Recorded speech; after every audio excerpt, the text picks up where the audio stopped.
Hello, everyone, and welcome to Scream Scene, the horror movie podcast where we watch every horror movie ever made in chronological order, and then we rank them from best to worst. My name's Ben. And I'm Sarah. Thank you for listening to us today. How are you doing today, Sarah? Doing pretty good. It is, in my heart, still the spooky season. Even though we are well into November. Well into November. It doesn't stop being the spooky season. Well, okay, here's the thing. Spooky season is in your heart. All year round. All year round. However, it doesn't really feel like we have hit the transition from spooky into, like, Christmassy holiday season until snow falls. And we have not had snow yet, thanks climate change, but also it means that spooky continues. I see. I follow this brand of logic. Yes.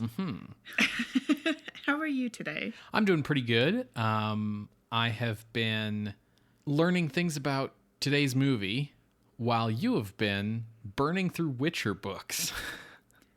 I just finished Baptism of Fire, and I finished that in a week. And the one before that, Time of Contempt, I think I finished that also in a week from the time that I started reading it. So, time to move on to, I believe the next one is Tower of Sorrows. Okay. At first, I was like, I need to read this before the next season of The Witcher comes out. But now I'm, like, well far past what they can conceivably cover in the second season. And I'm just like, no, I just want to read. Yeah. I just want to read the characters just razz Geralt about being a lone wolf and just, like, make fun of him for it. It's amazing. Nothing wrong with reading. Support your local library. What are we watching? Butterfly in the sky. What are we watching today, Ben? Today, Sarah, we are watching The Bride and the Beast. Right. From 1958, directed by Adrian Weiss. Okay. Interesting. So, the story of this movie begins with Adrian Weiss, who independently produced and directed the film, as well as coming up with the basic plotline. Weiss was born in 1918 in New York City. He was the son of Louis Weiss, who was one of the three Weiss brothers whose production company began in 1916 and produced numerous cheap movies for decades. Any that we've seen? No. Okay. Adrian had worked as an editor, a production manager, an assistant director, and an associate producer on a number of his father and uncle's films and TV programs since the mid-1930s. The Bride and the Beast was his first solo production as a writer, producer, and director of his own feature film. It would also be his last. Oh, no. Though he did live until 2001. Oh, okay. Well, so yeah. it's his last because he chose not to. Or the industry chose not to let him. One or the other. But not because anything tragic happened to him. Now, Weiss created a story for the film by looking at what sets, props, and other elements he had on hand. Sure. And figuring out what kind of story would use all of those. A time-honored, cheap movie producer tradition. The primary gimmick that he had access to was stunt performer Steve Calvert and his gorilla suit. So Steve Calvert was born William Seeger in 1916, and Calvert started out as a bartender in LA, at which point he made friends with like a lot of actors and producers, and he was able to get into the film business as a stunt performer through his friendship with actor Robert Lowry, the second live-action Batman. In 1948, prolific gorilla suit performer Crash Corrigan retired to his ranch and sold his gorilla suits to Calvert. And so Calvert began to appear in films such as Bride of the Gorilla and Bela Lugosi Meets a Brooklyn Gorilla. Due to a decline in the gorilla movie subgenre, Calvert retired from acting in 1960 and became a carpenter, and he passed away in 1991. So at this time in the late 50s, Calvert's been in a bunch of movies as a gorilla. Bride of the Gorilla is the one we've seen. Okay. His primary competitor during this period would have been George Barrows. He was the other major gorilla suit performer at this time, most famous for his role in Robot Monster, where he plays an alien robot that looks like a gorilla with a diving suit helmet on. So to write the screenplay of The Bride and the Beast, Weiss turned to fellow independent sci-fi horror genre B-movie producer, writer, director, Edward D. Wood Jr. You're kidding. No. Oh my goodness. This is an Ed Wood picture. Well, he wrote the screenplay. Yeah.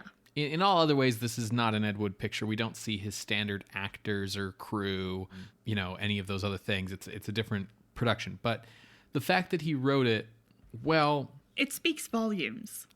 Yeah, let's just say that this being a strange throwback ape suit movie with an utterly bizarre sexual... Oh, no. Subtext. Not even subtext, really. This movie kind of just turns like the subtext of, your standard ape movies like King Kong and sort of just turns it into text, but in a really uniquely bizarre manner. And that's sort of what we can lay at the feet of the writer, Ed Wood. Thanks, Ed. Love it. Great.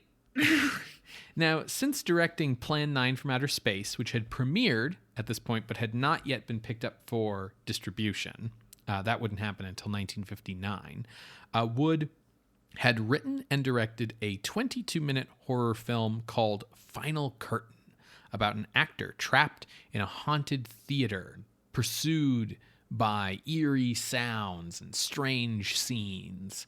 A kind of surreal one-man horror show with no dialogue other than the narration of what's going through the actor's mind as he wanders the theater.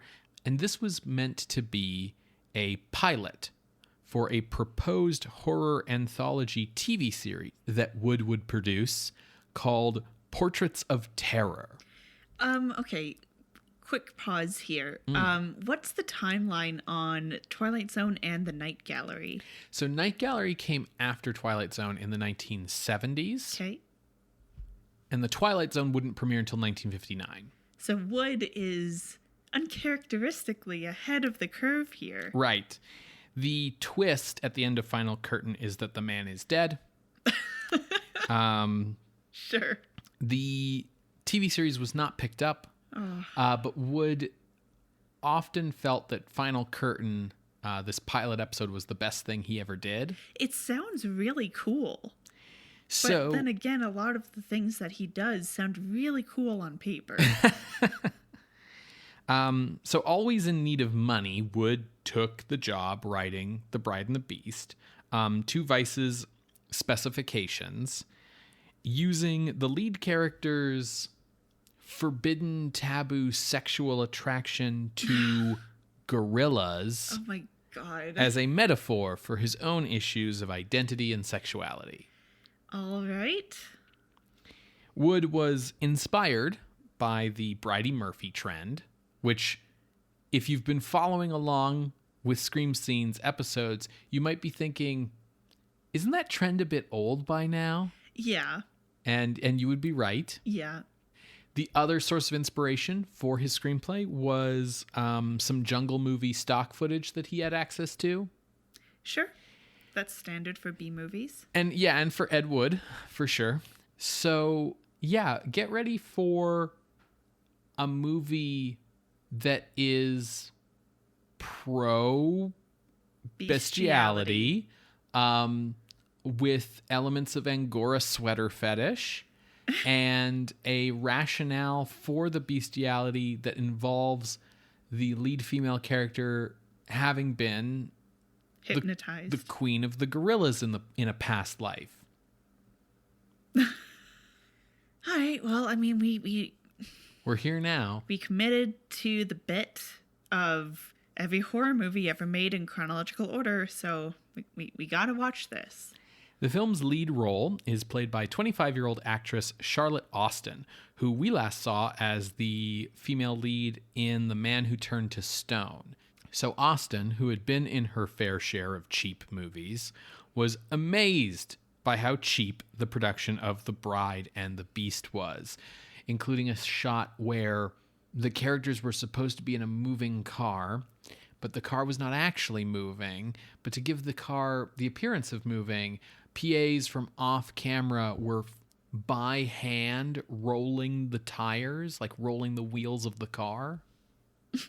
Meanwhile, director Weiss apparently, according to what he told people on set, thought that this movie that he was producing was going to be a minor classic. I mean, I guess a little bit because of its association with Ed Wood. Yeah. This is the Ed Wood movie that you watch when you've watched all the other Ed Wood movies and you're told that there's another one that you haven't seen. Yeah. But, hey, at least that means he was trying to make something good, or thought that what he was making was good, which is often better than, when people are just like, have given up. Yeah. The male lead is played by Lance Fuller, who has fallen quite a ways from his days under contract to Universal, where he played Brack in This Island Earth. Mm-hmm. We've also seen him before in The She-Creature and Voodoo Woman. This will likely be our last time seeing Lance Fuller in a film. He quit acting in 1962, and in 1968, he attacked a police officer and was shot in the chest.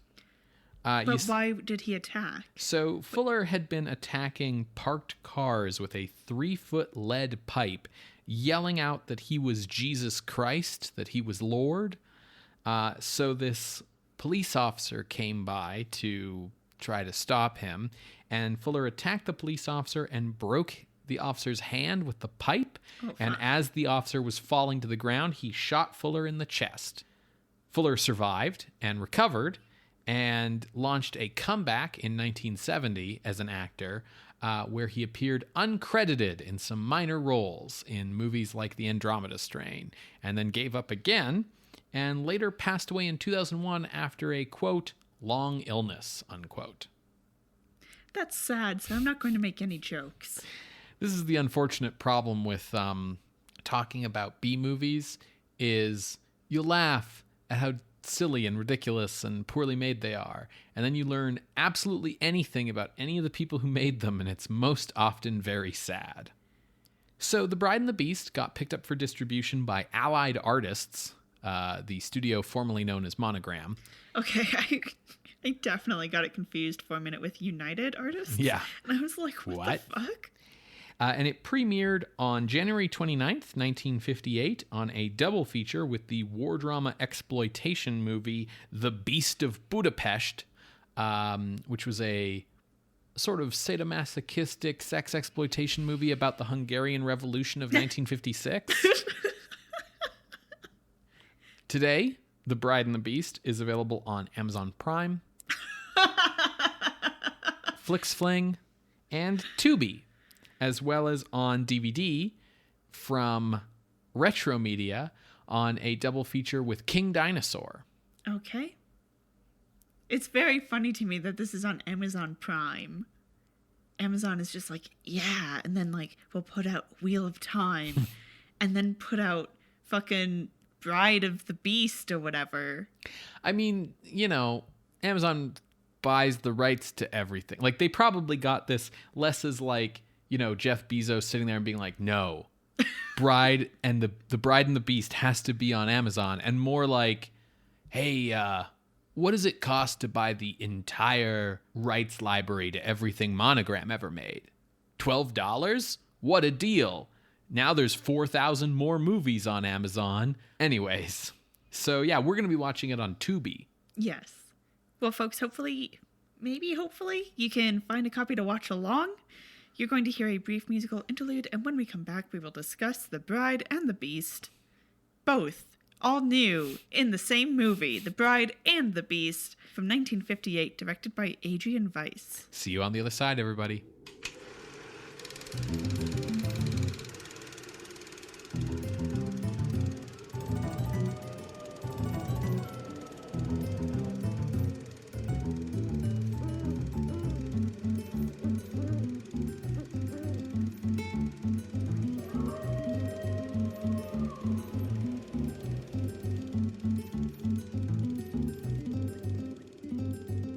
Welcome back to Scream Scene. We just finished watching The Bride and the Beast from 1958, directed by Adrian Weiss. Thank God this was the only movie he ever directed. Yeah. I don't know how much of this is his fault. Well, as the director, producer, and the person who had the idea that Ed Wood then expanded on, I think there is a bit of blame to lay at his feet. Fair. Totally fair. I have opinions about this movie. This is a podcast for you to share those opinions, but perhaps first I shall give the synopsis, and buckle up. Yes. Wild movie. Yes. When it's... You know what? I'll save it for later. Okay, interesting. So Dan and Laura have just gotten married. Dan makes his living as a big game hunter. And so at his house, he has a lot of taxidermied animals throughout the house. Lions and tigers. I don't recall seeing if there were any bears, though. Because of his line of work, when they head up to his house, it's in the mountains, kind of like secluded. It's a mansion. It also has a sign that says Dan Fuller's Jungle. So it's unclear to me if that's just like his house or if he has like a petting zoo. Or yeah, like it's an attraction that people come to. Right. Kind of further muddying the waters about this is he has a live gorilla caged in his basement. Now, this gorilla's name is Spanky. Mm-hmm. Why is his name Spanky? Why? Okay. But he has plans for Spanky to go to the nearby zoo because they're leaving for their honeymoon. Now, Laura is like, wow, like, what a great big house, like, pretty cool, so excited to be married to you. But she immediately seems to have a connection to Spanky. When she first comes in, they hear him, like, make a noise in the basement, and she's like, well, why don't I meet him? And, yeah, she just is immediately, like, drawn to him. He's immediately fascinated with her. It's a little bit like love at first sight kind of tropes, and they have far more chemistry than she has with Dan. Yeah.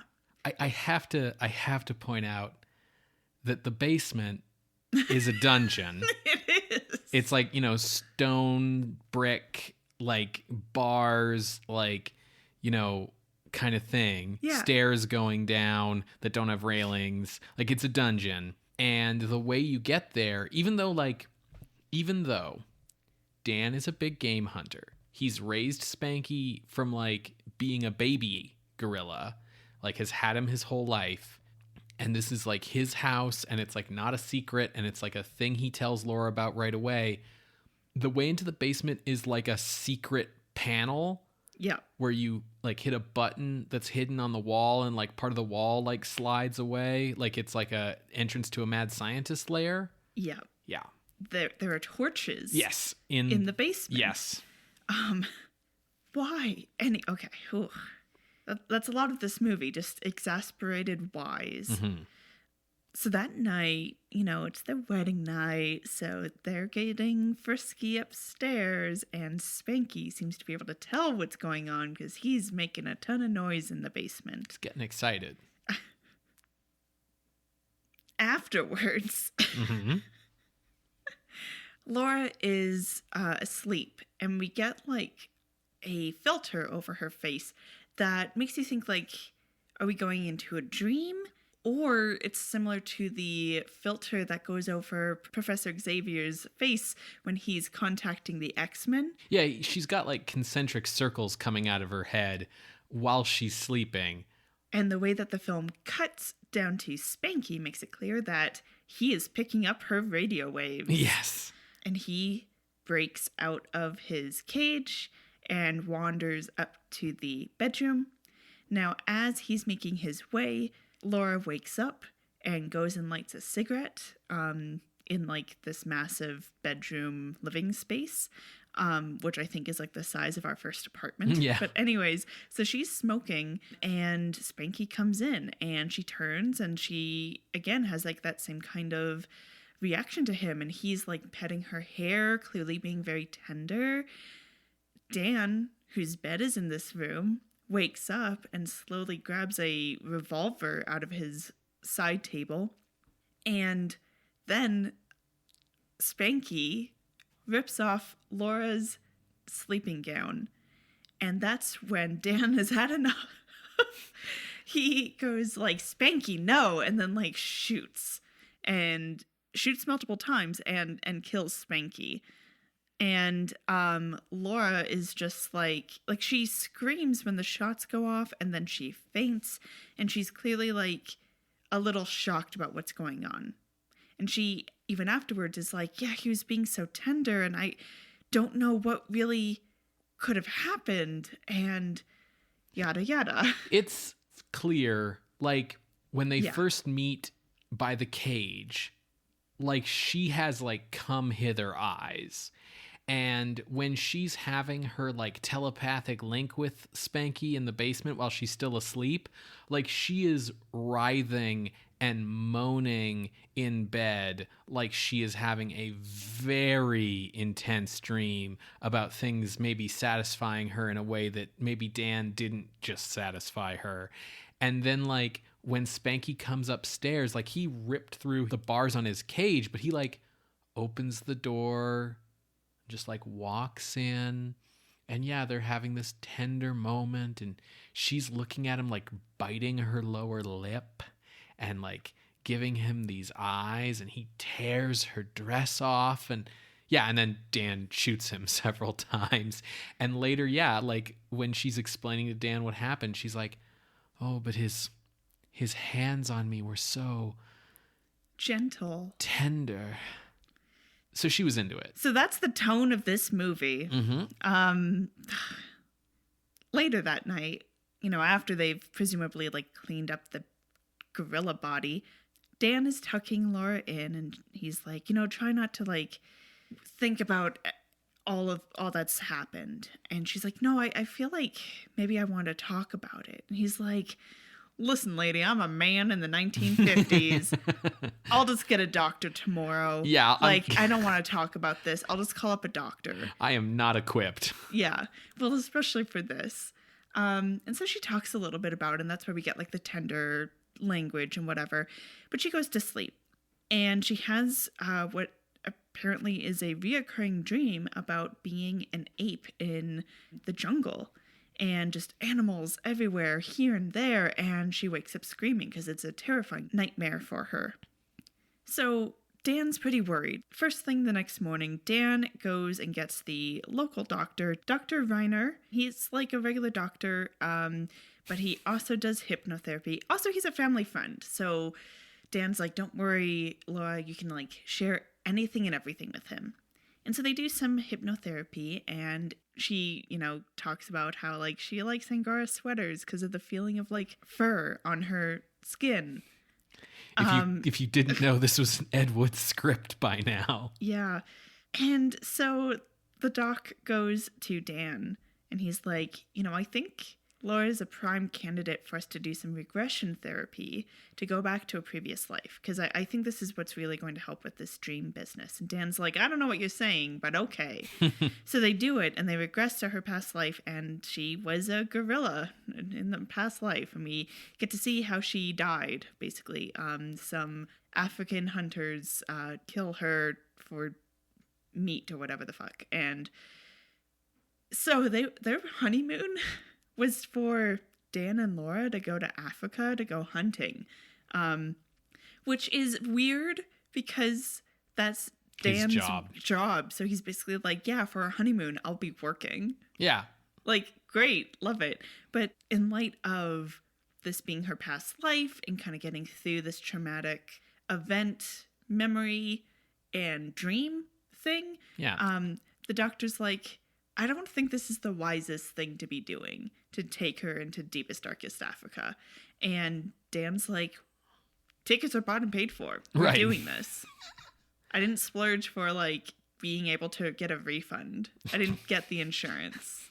He didn't pay a lot for their tickets either, given the fact that they're taking a cattle boat downriver. Anyways, I do like Dan's name for this whole incident, the Spanky Affair.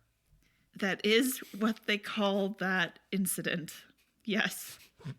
And now we enter stock footage land. Tons of stock footage of them traveling to Africa, traveling upriver, traveling through the jungle, hunting and capturing animals with nooses. Definitely not upsetting to watch them noose a small baby giraffe. Also, turns out there's tigers on the loose.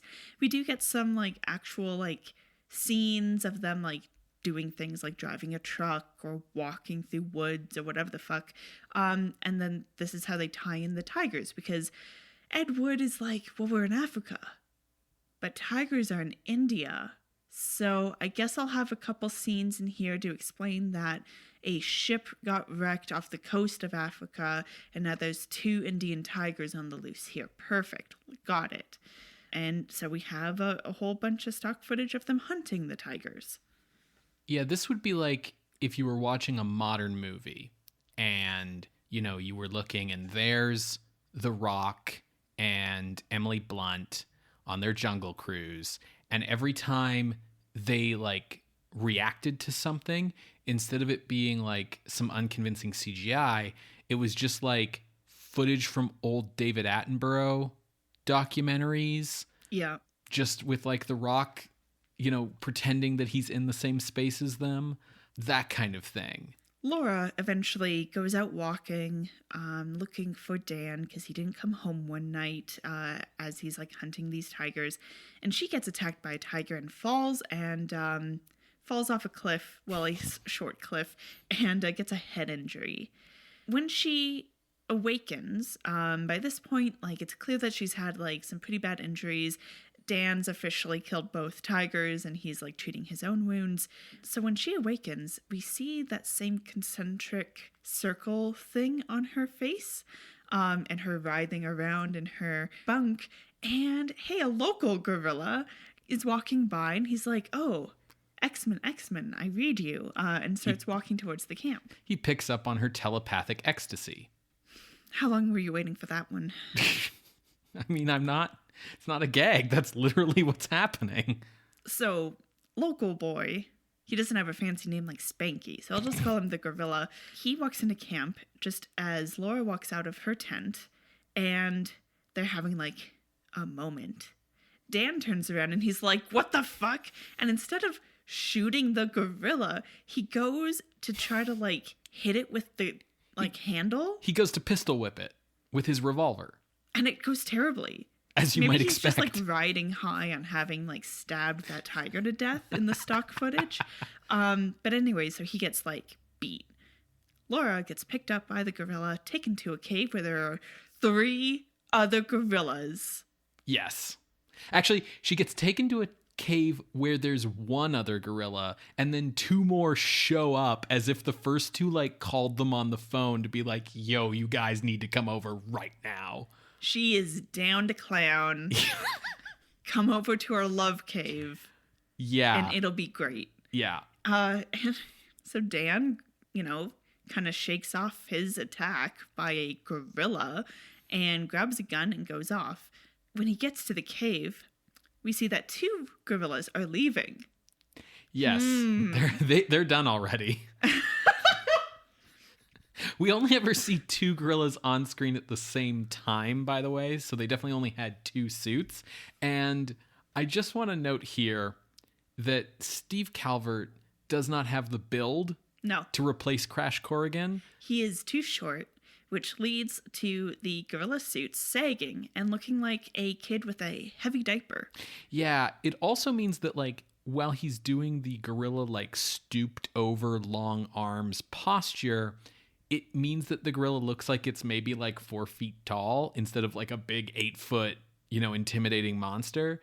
The second gorilla suit that they have looks like it's wearing a skirt made of its own hair. Like its hair. That's just how like low it's hanging off Yes. the dude in the suit. Exactly. It's ridiculous. Yeah. So Dan gets there as there are still 2 gorillas inside. And he manages to like fight off one and like delay the other. Laura sees him and doesn't want to go with him. Yeah, when he tries to rescue her, she fights back. So he slaps her and again tries to get her. But he's a little too slow because one of the gorillas wakes up and, strangles him. He falls to the ground. And then we get a dissolve to Dan talking to Dr. Reiner in their living room and him saying, like, and I haven't seen her since that very day. And the doctor going, weird. That's an exact quote. Yep. We also get, like, as they're closing everything, footage of seeing Laura being carried by the gorilla out of the cave, whatever the fuck. Basically, the explanation the doctor gives is that her head injury from the tiger attack knocked her completely into that regression mode, and she just believes that she's a, like, female gorilla, and the male gorillas are fine with that, and she's just with them now. It's a reverse Tarzan. Yeah, he says lines of dialogue like, there's a little bit of animal in all of us. And literally the last line in the movie, I'm pretty sure, is him saying she's back where she belongs now. Yeah. Which is a wild thing to say. Yeah. I think there's a little bit more animal in her now.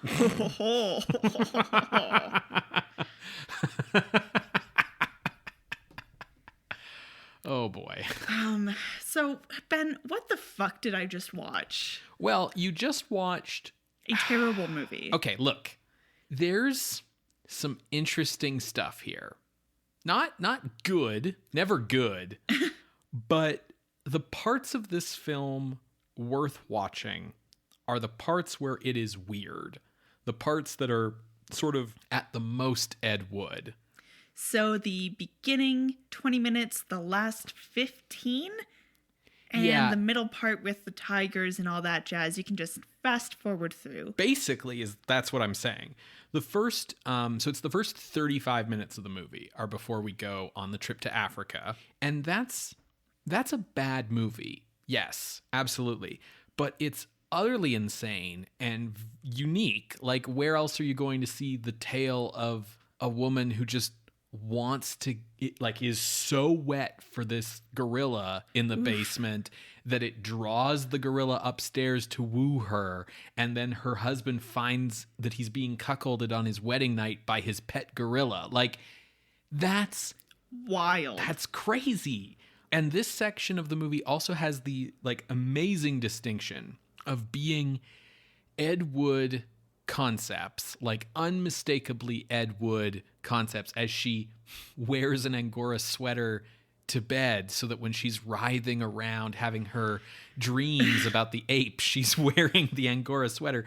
But these concepts are being executed by, like, Ed Wood. A professional crew. Yeah. A competent director. Like, not a good director. Like, Adrian Weiss, not a good director. But, like, is competent. Does understand how to put camera in spot and point at things. And real actors. Like Charlotte, like, I don't know what Charlotte Austin thought of this movie other than thinking it was cheap as fuck. But she's doing what she can with it. Yeah, she is giving a hell of a performance. Like, she has decided that she is going to sell the idea that she is down to fuck with gorillas. Like, she is selling it.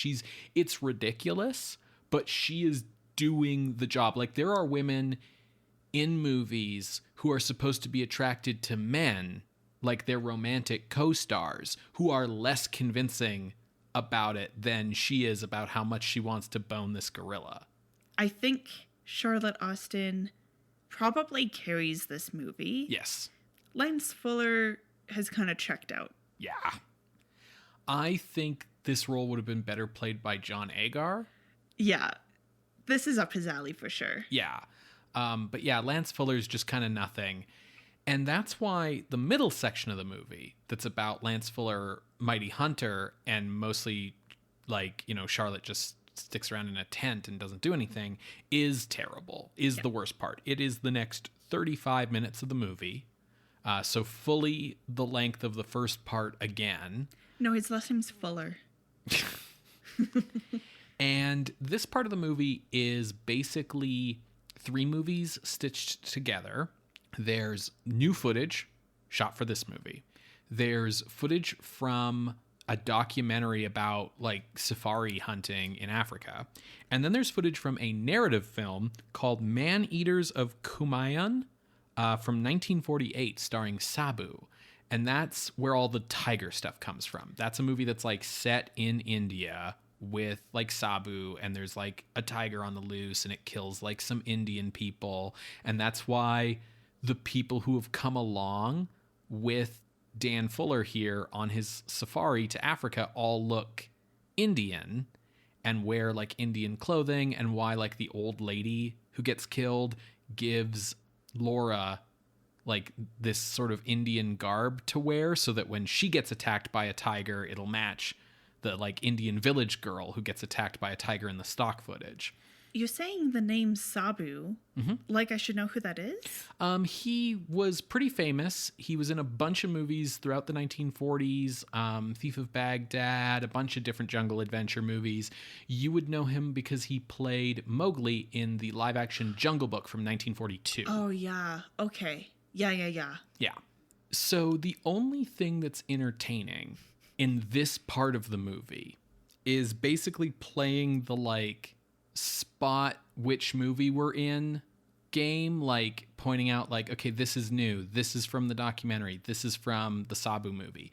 And the problem with that being your only entertainment for this 35-minute stretch is that the difficulty setting is like way too low. It's way too obvious. The other problem with it is now this composer, I forget his name, but he's trying, but with a lot of the hunting scenes, to try to build tension, he has aggressive xylophone. Yes. And it just sounds like the Jeopardy theme. Well, it's he's trying to do sneaking music, but he's scoring it, you know, like he's doing a cartoon where sneaking sounds like do do do do do do. Exactly. With the xylophone. Yeah. And it's the other thing is like at times it felt like the music, some of it was maybe library tracks, because normally in a movie, normally in a good movie, right, the music is more cohesive, but this would bounce between xylophones to then violin during like scary moments with like no in between. It felt very disjointed.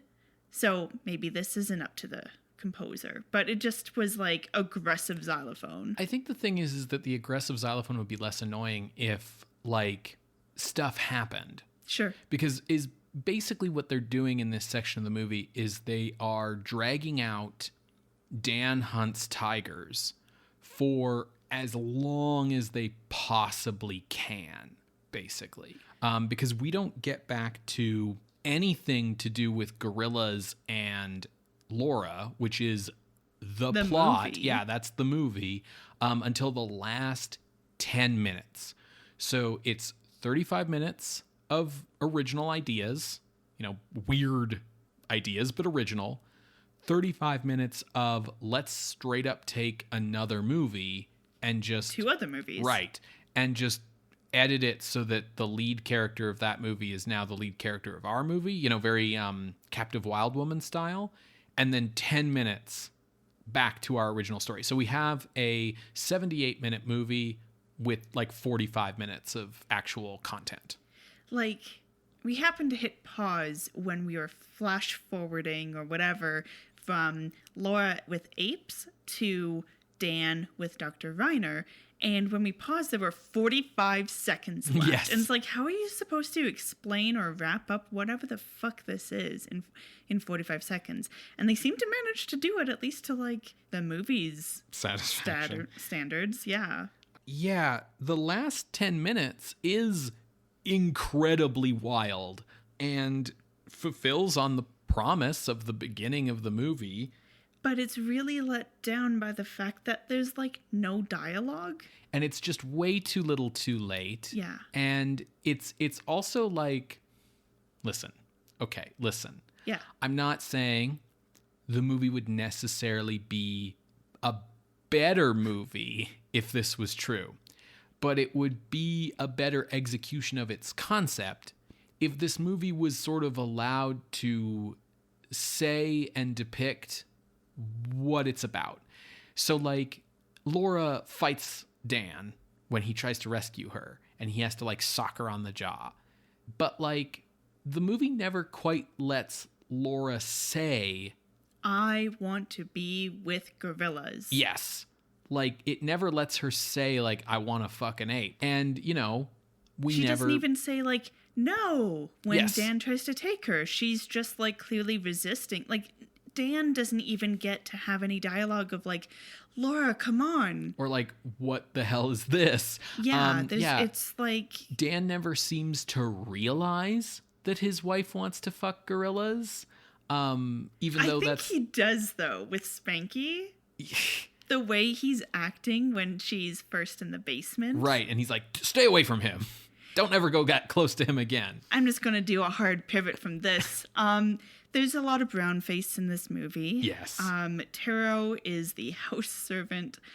He's just like, I think like just a white dude in brown face. It's very like poorly done brown face too. Like it's like on way too thick. He looks so sweaty. And his dialogue has been written in Ed Wood's attempt to do what I'll call traditional Hollywood broken English, but the actor like is having none of it. Like he's not putting on like any kind of accent. He's just saying the words in like the most flat voice he can. And then, of course, with the folks who are with them on the expedition, we have Marka, who is the woman who gets killed. She has been done up in costume and voice-ish. She's definitely not being played white. She has brown face on, but she's also like in Indian garb, like Hindi garb. Yeah. And at first when you see her, you think she might be Native American. Yeah, it's really weird. It's really weird. The only actual black people in the movie don't get dialogue. So that's how you can tell if someone's not in brown face. Yeah. But hey, at least like they got a lot of like screen time. The makers of this movie shot more original footage of these black people than they did of actual tigers. Sure. Yeah, there are black people in the movie who aren't just stock footage. Fair. Yeah, like this would be a better movie if implicit was more explicit, except that like nobody wants that, I guess. I don't know. It's like, I don't think I want that though. This movie makes me... So after Ed Wood stopped making real movies, he started making like weird porno movies. Like if you are someone, a creative person who's got like a lot of weird sexual hangups that you want to explore in your art, and you're making your art in mid-century America, like porn is kind of where you have to go, I guess, because you're not going to be able to talk about that stuff in like normal movies. Yeah. Porn or the exploitation circuit. Right. Which I mean, Wood's doing that a bit. Yeah, and you know, and those circuits are the same circuit, basically. Yeah, like this is such a weird fucking movie, but I'll say that the parts where it's weird are the parts that are interesting. Well, okay. So interesting is one word to use. For me, the only interesting part of this movie, or rather like interesting decision on behalf of the filmmakers and everything, is when Laura is in her like hypnosis state and we're seeing the jungle footage. It's all in this like negative version of it, which is like really cool. The zebras look exactly the same, which is like, when you think about it, like, yeah, I guess they would. But when you see it, you're like, why do they look the same? And that was an interesting decision. Yes. Yeah. That's like a really interesting creative thing to do. And it gives like a cool look to the dream sequences. Like that first 35 minutes is bonkers, but it kind of sets you up for the idea that this movie's going to be wild and weird and interesting and bonkers, right? Like but then it also like fails at that because yes. of the 35 minutes of hunting tigers. Exactly. That's exactly what I mean. Yeah. Like, I am not a fan of the films of John Waters, but the reason people like John Waters as a filmmaker is because like his movies aren't like anyone else's movies, and nobody's movies are like his movies, and they have like a very specific personal vision. That's the stuff in Ed Wood movies that make Ed Wood movies interesting to me. And it might make audiences like uncomfortable because stuff that's really, really personal often does make other people uncomfortable, but it makes it interesting and it makes it stand out. And it's the stuff where he's trying to just sort of limply cut and paste with some stock footage that is boring and bad.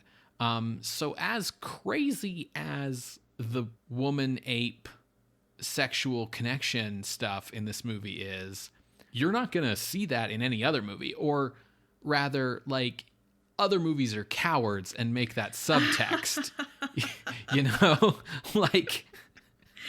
that's one point of view. The only thing that makes the 35 minutes of hunting stuff kind of entertaining is that like the cinematography from the old Sabu movie is good. Like the shots of the tigers look cool. Yeah, they did some cool stuff with the tigers. But like, sure. I can't credit this movie with that. No. Ben, is this horror? I'm coming down on no. Okay. I think that it probably could have been. The movie that the first 35 minutes implies could have become a horror movie. But because we just go off and do a jungle adventure for 35 minutes, the last 10 minutes of like, and then an ape scoops her up and takes her into the jungle, the end, like, isn't enough to bring us back to horror, in my opinion. Yeah, for me, with the ending, because Charlotte Austin was kind of the most compelling person, I kind of am basing, like, how is this a horror movie on her experience? Right. At the end, she's where she wants to be. Right. So is this horror from that angle? And then in the beginning part, it's, it has some tropes of horror movies of, like, it's a dark and stormy night, and... there's a gorilla in a dungeon in the basement. A secluded mansion, weird taxidermied animals everywhere. Yeah. And so it has some of those tropes, but it never really, like, I don't know. It kind of is like, in the first 35 minutes, it feels like it's straddling the line for horror movie. Yeah. I think if Lance Fuller had more of a personality in this movie, then it sure would be a horror movie, at least in like that first 35 minutes. But because it's from Laura's point of view, it feels like it's kind of like, well, this is supposed to be like a romantic movie, but Dan's keeping them apart. Yeah, I mean, it's got that like Phantom of the Opera thing where you've got like this love triangle and like she's not supposed to want to be with the Phantom, but like you can tell she kind of wants to be with the Phantom because he's like way more interesting than Raoul, even if he is a psychopathic murderer. It's like that if the Phantom was an ape. But like, yeah, I think you hit the nail on the head about if the character of Dan, as played by Lance, had been allowed to react to the apes and his wife with the kind of horror that a person would react to that situation with, we might have had something. But instead, like, he reacts, like a cuckolded husband. Like he reacts like, as if the ape was just some other man, and he's like, gonna shoot him because he's like in a crime of passion moment. And like, but also once it's over, he's like, well, it's dealt with. He's dead. Right. And it's like, hey, let's go to bed. Let's not think about this again. Like he's such a repressed 1950s man that he can't even express the emotions needed for like the movie to work. Right. Exactly. Yeah. So I don't think this is horror. Cool. I did have some areas picked out, but I was feeling like this wasn't really horror. Okay. All right, so then since this is going onto our miscellaneous list, if you want to see the other movies that are on that list, you can head to our website, screamscenepodcast.tumblr.com. On the website, you will also be able to find our appeals box. If you would like to contest this or any other ranking, for The Bride and the Beast, I feel like you'd have to give like a really compelling argument for us to consider this horror. But if you want to give it a shot, please shoot your shot on our website through our Ask Box, or you can send us an email at screamscenepodcast@gmail.com. You can also talk with us on Twitter @_ScreamScene. Scream Scene updates every Wednesday on Apple Podcasts, Google Podcasts, SoundCloud, and Spotify. You can subscribe to the show using our RSS feed, and you can help the show out by leaving us a rating or a review on the podcasting service that you listen to. Another way you can help the show is by telling a friend about the show, sharing the show on social media, using the power of word of mouth to help grow the show's audience. If you have the financial means, you can head over to patreon.com/screamscenepodcast and become a patron of the night for as little as $1 a month. Patrons at the $5 and $10 levels get access to regular bonus content. And thanks to the support of our patrons, we do a bonus episode every month on a horror-adjacent movie. And it's looking like November's movie is going to be Fritz Lang's M, starring Peter Lorre. I'm super excited about this. It's such a good movie, and it like takes a turn at the end, yes, where it no longer feels like a film noir even. It's very interesting. I really like it. Patrons at the $10 level are also going to be treated to another edition of the Gothic Retrospective, this time on Twilight. Oh my. Okay, don't miss it, folks. That's patreon.com/screamscenepodcast. So what are we watching next week, Ben? Well, I have good news for you, Sarah, because I know that this was a trial for you, this movie. Next week, we are watching Macabre, produced and directed by William Castle. Oh, shit. I've been wanting to see Macabre for a long time.